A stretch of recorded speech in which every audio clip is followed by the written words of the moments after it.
Bismillahirrahmanirrahim. Assalamualaikum warahmatullahi wabarakatuh.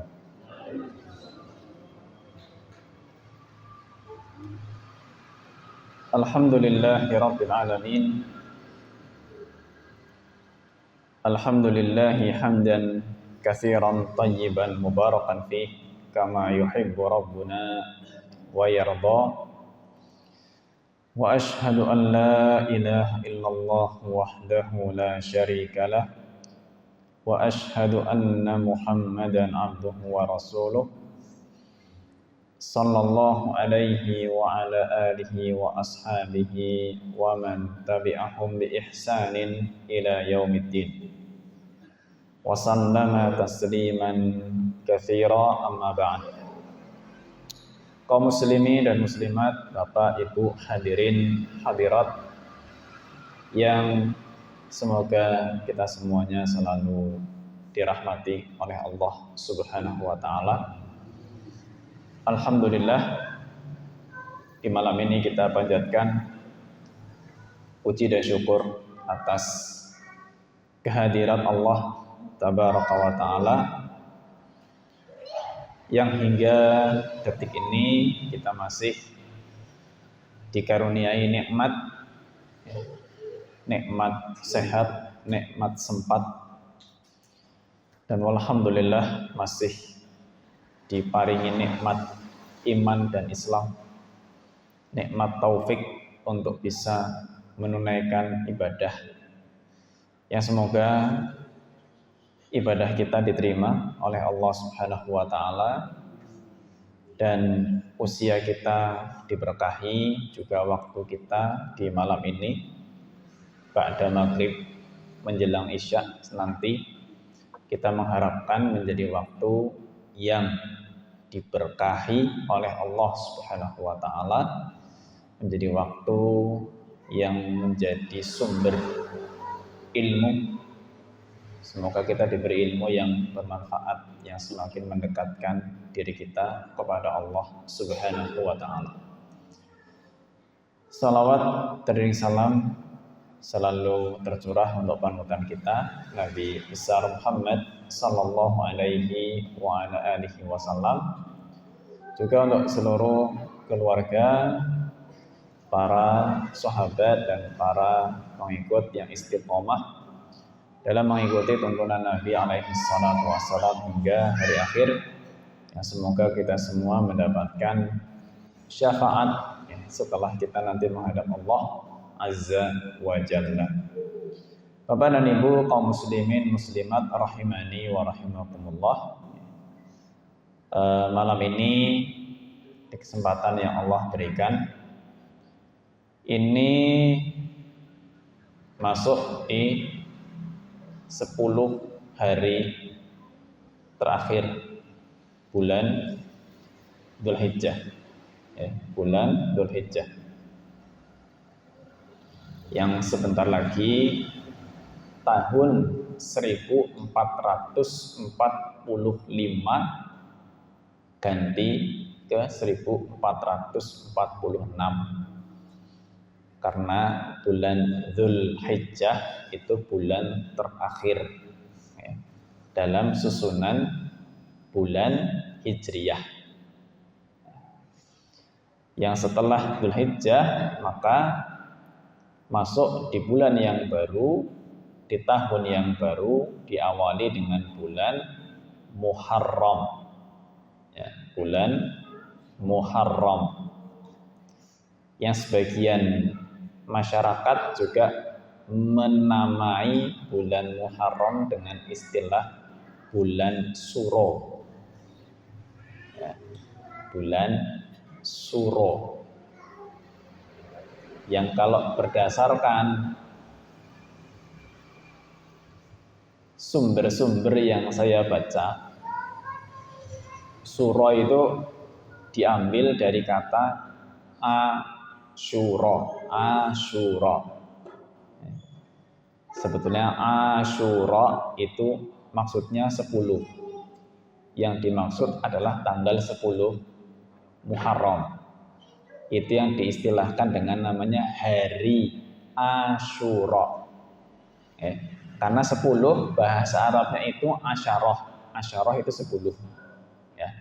Untuk mengistilahkan tanggal 10 Muharram menggunakan kata Asyura. Jadi ada puasa yang juga diistilahkan namanya puasa Asyura, yaitu puasa tanggal 10 Muharram. Ya. Puasa tanggal 10 Muharram yang fadilahnya disebutkan dalam Sahih Muslim. Nabi Shallallahu Alaihi Wasallam bersabda, "Siyamu yaumi Asyura ahtasibu 'ala Allah an yukaffira sanata allati qablahu." Berpuasa di hari Asyura tanggal 10 Muharram itu, saya memohon kepada Allah Subhanahu wa taala supaya menghapus dosa 1 tahun sebelumnya, 1 tahun ke belakang. Itu sebetulnya fadilahnya puasa Asyura. Harinya disebut Asyura, tanggalnya 10 Muharram. Yang hari itu punya sejarah, Bapak dan Ibu yang dirahmati Allah. Ya. Sejarahnya hari Asyura kemudian jadi hari puasa sunnah. Itu adalah ketika Nabi Shallallahu Alaihi Wasallam melihat orang-orang ahli kitab puasa, berpuasa. Kok mereka puasa tanggal 10 Muharram itu kenapa? Maka disampaikan kepada Nabi Sallallahu Alaihi Wasallam bahwa hadza yaumun anjallahu fihi Musa min Fir'auna wa qaumihi. 10 Muharram itu dulu adalah hari di mana Allah menyelamatkan Nabi Musa alaihi salam. Menyelamatkan Nabi Musa alaihi salam dari Fir'aun dan kaumnya. Karena orang-orang ahli kitab tahu kalau tanggal 10 Muharram itu hari keselamatan, untuk Nabi Musa alaihi salam, maka orang-orang ahli kitab itu merayakan keselamatan itu dengan cara puasa. Mendengar itu, maka Nabi Shallallahu Alaihi Wasallam bersabda, "Nahnu ahaqqu bi Musa." Kita kaum muslimin lebih berhak untuk merayakan keselamatannya Nabi Musa alaihi salam. Kita kaum muslimin lebih berhak untuk merayakan berbahagia dengan keselamatannya Nabi Musa. Kalau orang-orang ahli kitab berbahagia kemudian puasa, mosok kaum muslimin tidak? Gampangnya begitu. Ya. Mereka puasa berbahagia dengan keselamatan Nabi Musa, dan Nabi Musa termasuk nabinya Allah yang sangat kita imani sebagai nabi di zaman itu. Ya. Maka kalau orang ahli kita bahagia puasa, kita juga lebih pantas untuk puasa. Maka akhirnya Nabi berpuasa di hari Asyura itu. Itulah asal muasalnya kata Asyura, ya, yang maknanya tanggal 10 Muharram, dan dulu itu hari bersejarah, kemudian disunnahkan untuk berpuasa. Fadilahnya puasa Asyura itu menghapus dosa 1 tahun ke belakang.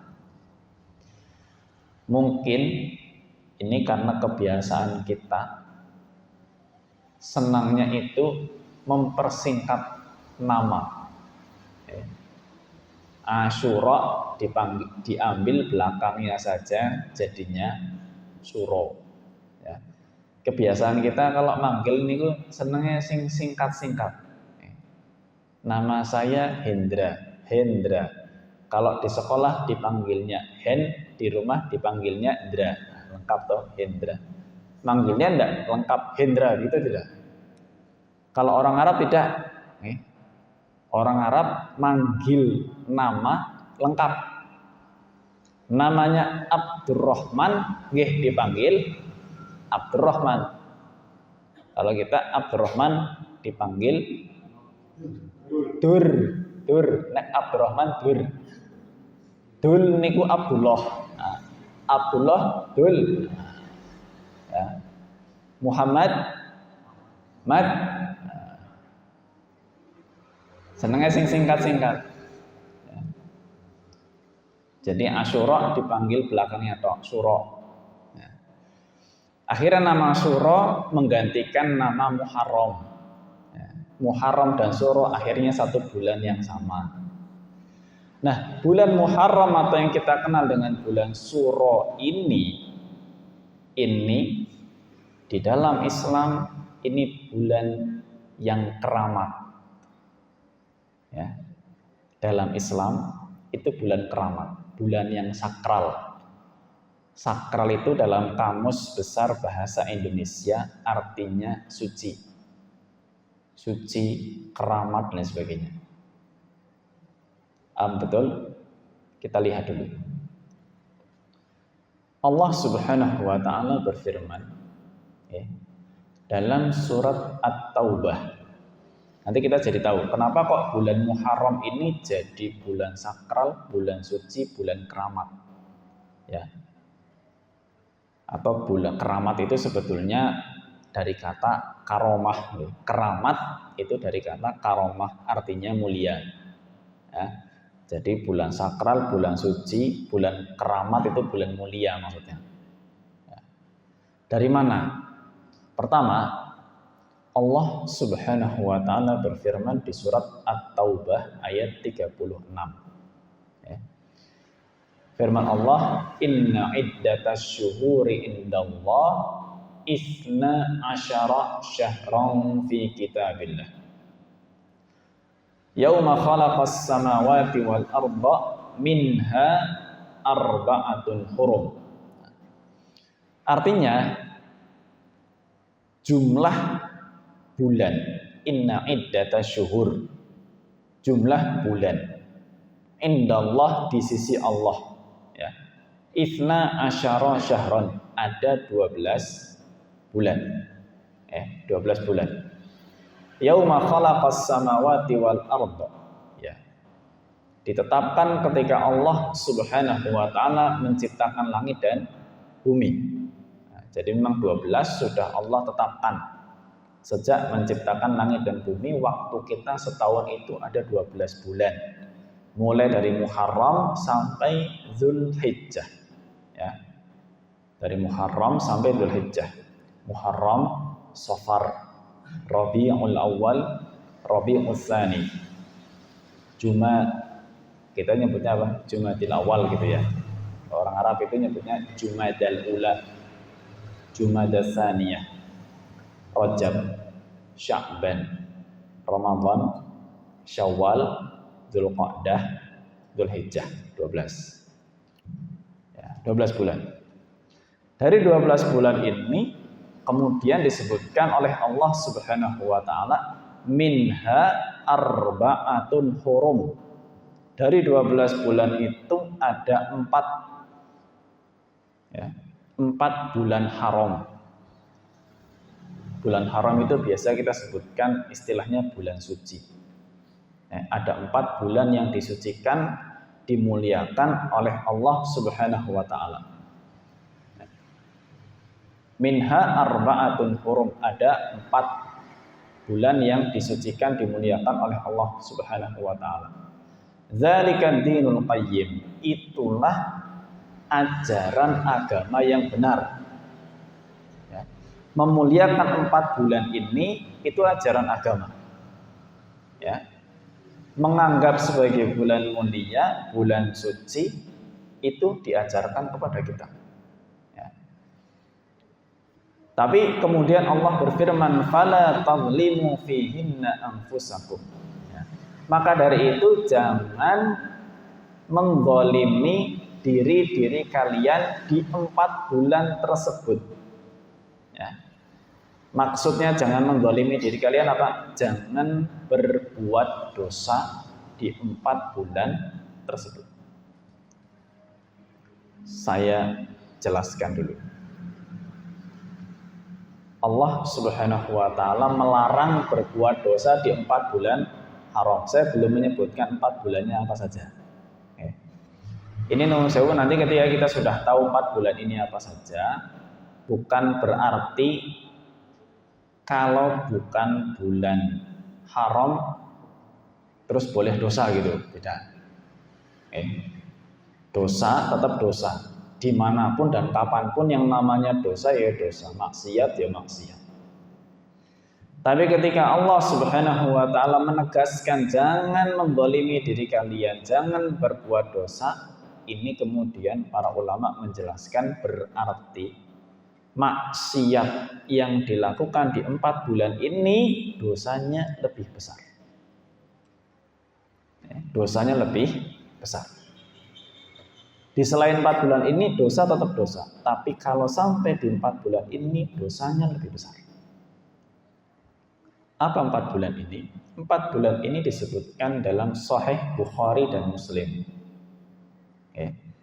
Dalam Sahih Bukhari dan Muslim, Nabi alaihissalatu wassalam menyebutkan 4 bulan ini salasatun mutawaliyat. 3 bulan ini nyambung. Apa 3 bulan yang nyambung ini? Dzulqa'dah, Dzulhijjah, dan Muharram. Dzulqa'dah, Dzulhijjah, Muharram. Ini 3 yang jejeran. 3 jejeran. Yang 1 misah, yaitu bulan Rajab. Rajab itu kan tadi habis Muharram ada Safar, Rabiul Awal, Rabiul Tsani, Jumadil Ula, Jumadil Tsaniyah, baru Rajab. Jeda beberapa bulan, baru ada bulan haram lagi namanya bulan Rajab. Kenapa kok seperti itu? Malah nggak disebutkan Ramadan. Kenapa kok ada bulan Dzulqa'dah, Dzulhijjah, Muharram terus lompat bulan Rajab? Apa hikmah dipilihnya 4 bulan ini sebagai bulan mulia? Apa hikmah dipilihnya 4 bulan ini sebagai bulan mulia? Jamaah rahimani wa rahimakumullah, sebetulnya tidak ada sebatas yang saya tahu. Tidak ada dalil baik dalam Al-Quran ataupun hadis Nabi Sallallahu Alaihi Wasallam yang menyebutkan dengan jelas alasannya kenapa. Jadi yang tahu persis alasannya kenapa yang dipilih kok 4 bulan itu hanya Allah Subhanahu wa taala. Yang tahu alasannya hanya Allah. Tapi 4 bulan ini dimuliakan, disucikan, dikeramatkan, disakralkan itu sejak zaman jahiliyah. Sejak zaman jahiliyah. Kemudian oleh Allah Subhanahu wa taala ditetapkan memang setelah turunnya wahyu sebagai 4 bulan yang dimuliakan. Nah, terus dulu orang jahiliyah ketika mengkeramatkan, mensakralkan 4 bulan ini untuk apa? Oleh para ulama dijelaskan. Jadi orang jahiliyah itu di bulan haram ini nggak berani perang. Pantangan itu perang di bulan haram. Dzulqa'dah, Dzulhijjah, Muharram, Rajab nggak boleh perang. Sepakat. Sepakat tidak boleh perang. Kenapa seperti itu? Kenapa mereka memuliakan, mensakralkannya? Karena 4 bulan itu adalah 4 bulan yang biasa diisi dengan nuansa ibadah, khususnya haji dan umroh. Malah kalau di bulan Ramadan, perang di bulan Ramadan itu biasa. Perang Badar,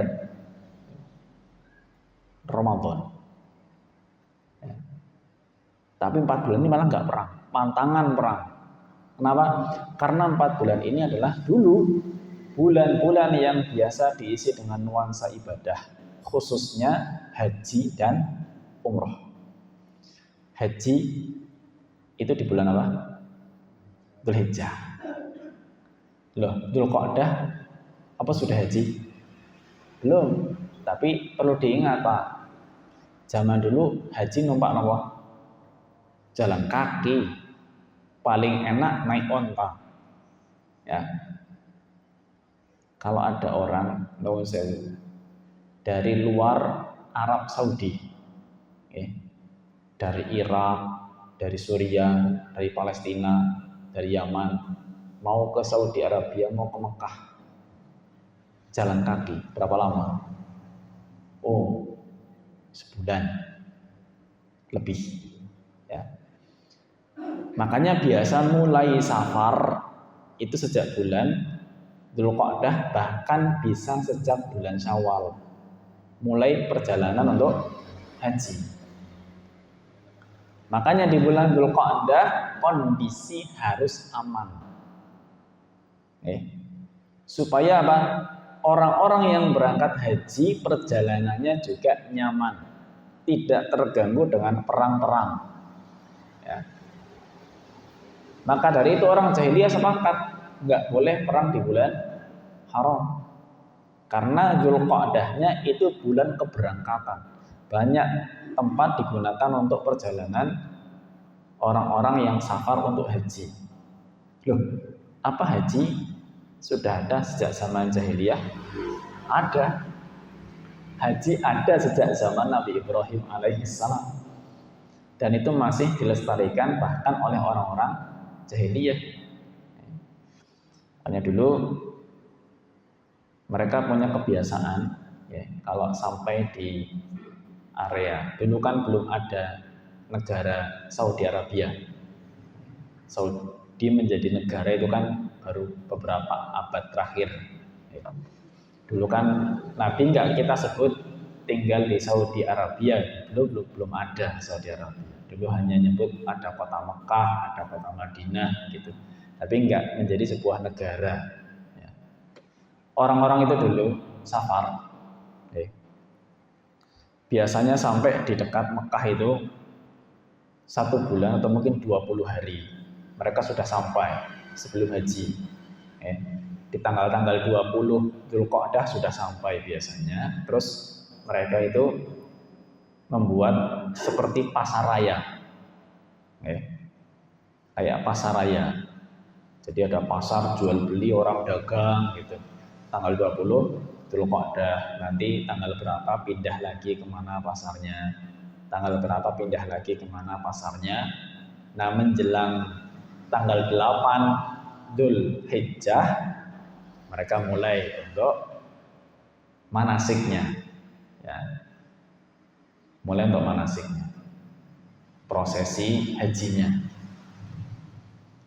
Rampung haji kan pulang, pulangnya juga sama 1 bulan bisa lebih. Makanya bisa sampai masuk di bulan Muharram baru sampai di tempat tinggal. Maka bulan Muharram sebagai bulan pasca haji juga harus sebagai bulan yang aman, tidak boleh ada perang. Makanya dulu kalau ada orang-orang berbuat onar di 3 bulan ini, itu aib besar. Sampai berbuat onar itu aib besar, membunuh dan sebagainya, merampok itu aib besar. Itu hikmahnya ketika di zaman jahiliyah. Nah terus urusannya bulan Rajab nawa, kok jauh sekali. Bulan Rajab itu dulu banyak digunakan sebagai bulan orang-orang yang umroh di pertengahan tahun. orang-orang yang umroh di pertengahan tahun. Maka dari itu Rajab juga disebut sebagai bulan haram, ya, sebagai bulan haram. Maka itulah hikmah dibalik terpilihnya 4 bulan tersebut sebagai bulan suci, bulan yang mulia, bulan yang disakralkan, yang dikeramatkan oleh orang-orang jahiliyah dulu. Sampai sekarang tentunya, karena Allah Subhanahu wa Ta'ala menyebutkan dalam Al-Quran. Karena 4 bulan itu adalah 4 bulan yang mulia, termasuk bulan Muharram nanti, termasuk bulan ini juga, Dzulhijjah. Bulan Muharram nanti termasuk bulan yang mulia. Ingat tadi Allah menyebutkan ada pantangan. Ada pantangan. Pantangannya apa? Fala tazlimu fihinna anfusakum. Jangan sampai kita menzalimi diri-diri kita di bulan-bulan tersebut. Ya. Jangan sampai bermaksiat. Jangan sampai berbuat dosa. Kalau kita sudah berusaha untuk meninggalkan dosa di selain 4 bulan itu, maka masuk di bulan haram itu harus lebih semangat meninggalkan maksiat. Dan sebaliknya harus lebih semangat untuk ibadah. Harus lebih semangat untuk ibadah. Dosa di bulan haram termasuk Muharram nanti, yang disebut dengan bulan Suro, itu bisa menjadi dosa yang disemakin besarkan oleh Allah Subhanahu wa Ta'ala. Saya tidak mengatakan dilipat gandakan, karena untuk dosa, sekedar saya beri maklumat, untuk dosa itu kita tidak pakai istilah dilipat gandakan. Kalau pahala ya, kita sering mendengar ada pahala 27 kali lipat untuk sholat berjamaah. Ada pahala 700 kali lipat sedekah. Ada pahala 10 kali lipat baca 1 huruf Al-Quran. Pahala pakai istilah kali lipat. Tapi nun sewu, untuk dosa kita tidak pakai istilah kali lipat. Karena dosa tidak dikali lipatkan, tapi kadarnya diperbesar. Itu ungkapan yang benar demikian. Ya. Dosanya kadarnya diperbesar oleh Allah Subhanahu wa Ta'ala. Maka hati-hati, jangan justru ketika masuk bulan haram termasuk bulan Muharram atau bulan Suro ini malah kita melakukan dosa besar. Ya. Apa contohnya dosa besar? Contohnya dosa besar adalah beranggapan kalau bulan itu malah jadi bulan sial. Ya. Anggapan sial itu ada sejak zaman dulu, ada sejak zaman jahiliyah. Oleh Nabi Sallallahu Alaihi Wasallam disebut namanya tatoyur, atau nama lainnya tiyaroh. Tatoyur atau tiyaroh. Tatoyur itu dari kata toir. Toir itu artinya burung. Artinya burung. Nabi alaihi salatu wasallam bersabda dalam hadis yang diriwayatkan oleh Imam Abu Dawud, at-tiyaratu syirkun, at-tiyaratu syirkun, at-tiyaratu syirkun. Tatoyur itu syirik, tatoyur itu syirik, tatoyur itu syirik. Dan ingat, syirik itu dosa paling besar. Kenapa kok burung? Karena zaman dulu, di antara kebiasaan orang, seumpama mau safar, badai safar, pergian, mereka melihat dulu arah terbangnya burung kemana. Oh, kalau terbang ke arah ini berarti pertanda kalau perjalanannya akan selamat. Kalau burungnya terbang ke arah mana, itu pertanda kalau perjalanannya tidak selamat. Akhirnya kalau burungnya terbang ke arah yang dianggap sial, tidak jadi pergi. Ya. Nah, yang seperti itu oleh Nabi alaihi salatu wasallam diperingatkan, at-tiyaratu syirkun, at-tiyaratu syirkun, at-tiyaratu syirkun. Hati-hati yang namanya anggapan sial begitu, itu termasuk kesyirikan, kata Nabi.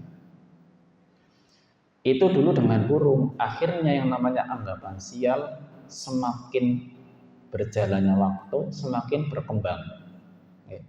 Tidak hanya dengan peristiwa terbangnya burung, tapi kadang mungkin punya anggapan sial dengan tempat, ya, punya anggapan sial dengan waktu. Padahal Allah Subhanahu wa Ta'ala tidak pernah mengabarkan di antara 12 bulan itu ada yang disebut sebagai bulan sial, itu enggak ada. Kalau bulan haram ada, maknanya bulan mulia, bulan suci, tapi bukan sebagai bulan sial. Maka di antara dosa yang bisa terjadi kalau menganggap ada bulan-bulannya Allah itu sebagai bulan sial. Padahal bulan Muharram, jamaah yang dirahmati Allah, itu oleh Nabi alaihi salatu wasallam disebut sebagai bulannya Allah. Bulannya Allah. Ketika beliau mengabarkan afdhalus siyami ba'da Ramadan syahrullahil Muharram. Sebaik-baik puasa setelah Ramadan, kalau mau puasa sunnah itu silahkan berpuasa di bulan Muharram. Disebut bulannya Allah, yaitu bulan Muharram. Nah, itu pemuliaan untuk bulan Muharram. Disebut sebagai bulannya Allah.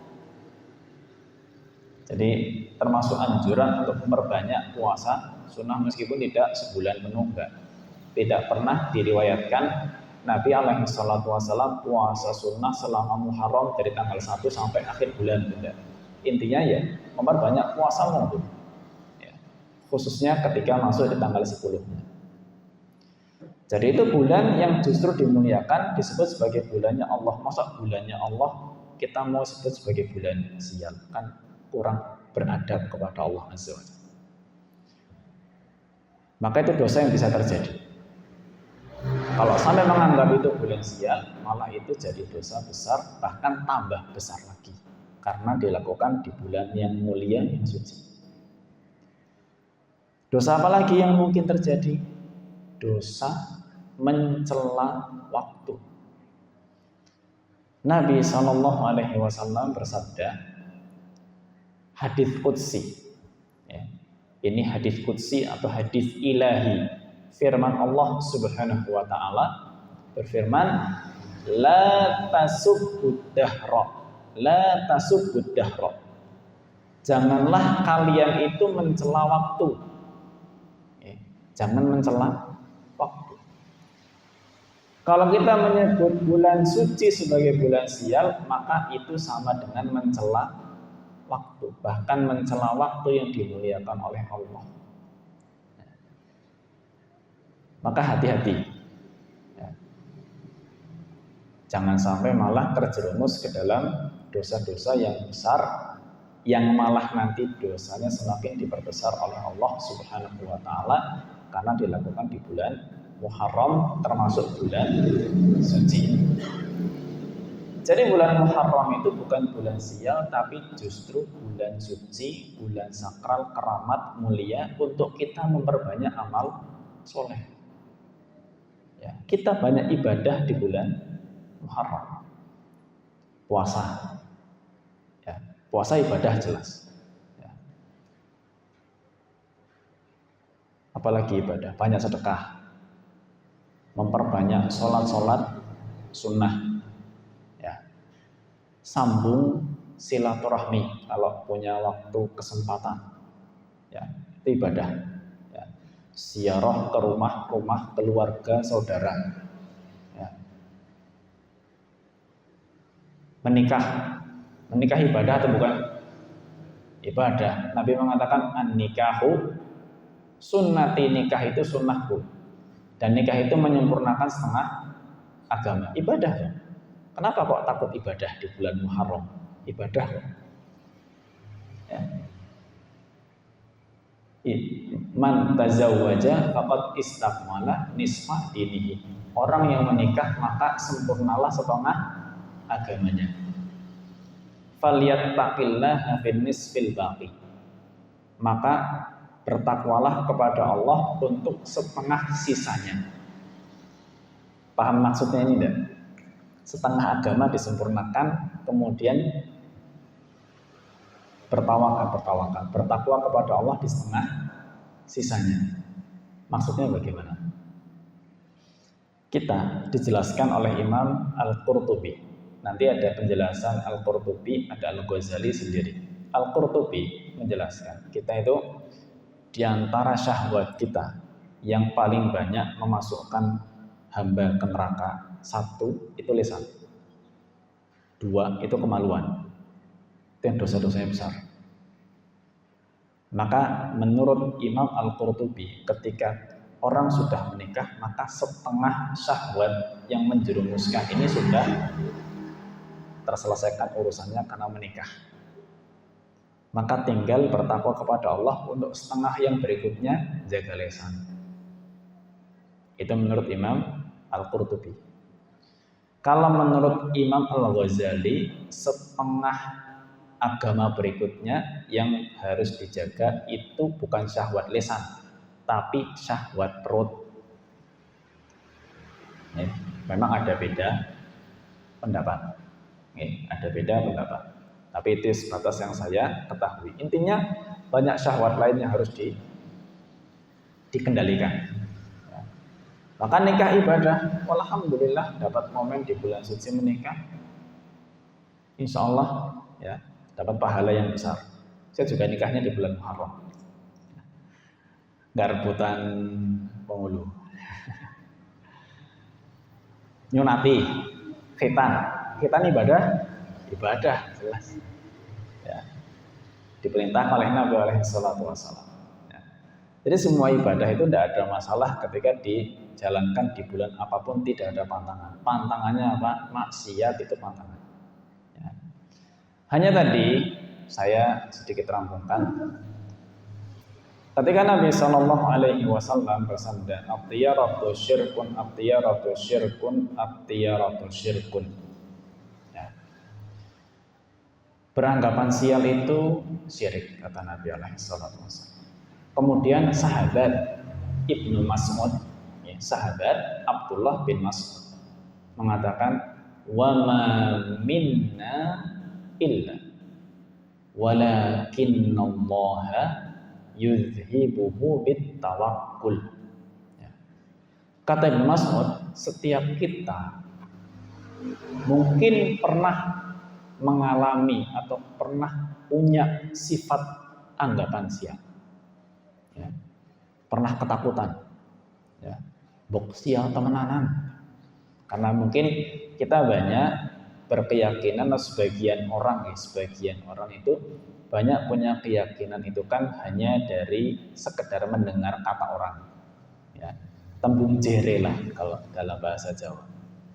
Baru tembung jere kemudian diyakini, padahal belum tahu landasannya apa. Ya. Ibnu Mas'ud mengatakan wa ma minna illa.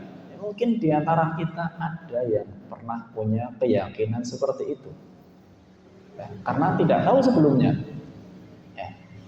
Walakinnallaha yudhibuhu bitawakkul. Tapi Allah Subhanahu wa taala mengusir anggapan sial itu dengan tawakal. Ya. Jadi kunci supaya kita tidak punya rasa takut dengan waktu, rasa takut dengan tempat, ya, anggapan-anggapan sial dengan peristiwa, itu kuncinya adalah tawakal. Apa tawakal? Tawakal itu pasrah kepada Allah Subhanahu wa taala. Ya, pasrah kepada Allah. Jadi dalam hati, ya, pasrah kepada Allah dalam hati. Tapi tetap berusaha kita biasa mengistilahkannya tetap ikhtiar. Ya. Tetap ikhtiar dengan cara yang halal. Ya. Kita tidak, siapapun di antara kita, Bapak dan Ibu rahimakumullah, tidak ada yang kepengen untuk dapat sial. Ya. Dimanapun dan kapanpun tidak ada yang kepengen dapat sial. Ya. Seumpama ada orang mau bepergian jauh. Wah, saya bulan Muharram ini nanti ada safar. Ya. Kemana? Keluar kota. Ya. Tapi dalam perasaan hati masih ada kekhawatiran karena kata orang itu sebagai bulan sial. Atau mungkin saya kepengen barang gawe tapi kepriwe ya. Maka bagaimana untuk menghilangkan itu semua? Harus menguatkan rasa tawakal, pasrah bahwa apapun yang terjadi nanti, itu sudah dicatat oleh Allah Subhanahu wa Ta'ala. Panjenengan safar selamat atau tidak selamat, itu sudah dicatat oleh Allah. Mati dimanapun kita, kalau memang sudah takdirnya mati sekalipun nggak jadi pergi.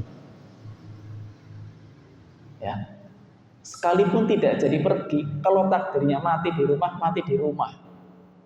Ya. Ainama takunu yudrikkumul maut walau kuntum fi burujin musyayyadah. Dimanapun kalian berada, maut itu pasti datang. Kalau sudah waktunya, meskipun kalian ngumpet di benteng yang sangat kokoh, tidak bisa dihalangi itu malaikat maut. Ya. Semua sudah dicatat oleh Allah Subhanahu wa Ta'ala. Tapi ingat, selain pasrah itu harus ada usaha untuk selamat. Bagaimana? Kalau naik mobil, mobilnya dipersiapkan. Remnya kurang bagus, didandani dulu. Lampunya ada yang tidak nyala, diperbaiki dulu. Mesinnya ada yang kurang bagus, diservis dulu. Bensinnya lagi mau habis, diisi dulu. Itu namanya usaha. Harus ada. Tidak hanya pasrah-pasrah tok begitu. Ya. Tidak, harus ada usahanya. Ya. Terus barang gawe supaya sukses bagaimana? Ya, dipersiapkan. Ya, ada panitianya seumpama. Ya. Terus mungkin ada Pak keamanan, ya, untuk menjaga situasi. Itu semua usaha. Seumpama usahanya ternyata ya tidak berhasil, ya, dalam barang gawe ada peristiwa apa terjadi, dalam safar ada peristiwa terjadi, itu semua sudah dicatat oleh Allah Subhanahu wa Ta'ala, bukan karena bulannya sebagai bulan sial. Ya, dimanapun kita kalau sudah takdirnya celaka, takdirnya selamat, ya selamat. Ya, yang penting pasrah, usaha, dan jangan lupa berdoa. Ini mungkin yang bisa saya sampaikan di kesempatan malam hari ini. Kurang lebihnya saya mohon maaf. Semoga Allah berkahi yang kita dapatkan bersama. Jazakumullahu khairan. Terima kasih banyak atas perhatiannya. Wassallallahu ala nabiyyina Muhammad wa ala alihi wa sahbihi wa baraka wa sallam. Wa akhiru da'wana alhamdulillahi rabbil alamin. Kami akhiri dengan kafaratul majlis. Subhanakallahumma wa bihamdika asyhadu an la ilaha illa anta astaghfiruka wa atubu ilaik. Billahi taufik wal hidayah. Wassalamualaikum warahmatullahi wabarakatuh.